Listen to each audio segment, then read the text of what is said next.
Hey everyone, if your car door handle just stopped working, don't panic. I'm gonna walk you through how to fix it step by step. First, make sure your car is turned off and your keys are out. Safety first. Next, open the door from the inside if you can. If both handles are busted, you might need to remove the door panel while the door is closed, but most times, the inside handle still works.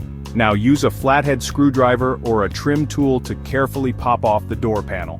Look for any screws hiding under armrests or behind little covers. Once the screws are out, gently pry the panel away. Don't yank it. When it's loose, unplug any electrical connectors and set the panel aside.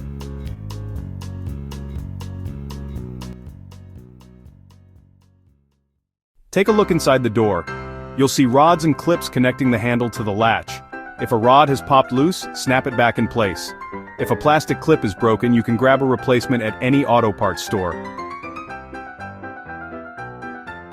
Now test the handle before putting the door back together. Does it work? Awesome! Reverse your steps, plugging in wires and screwing the panel back on.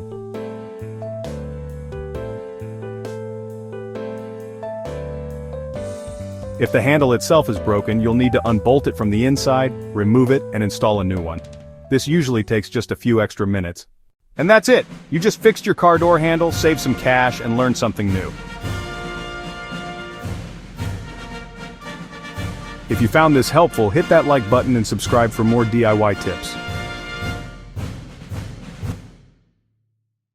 See you next time!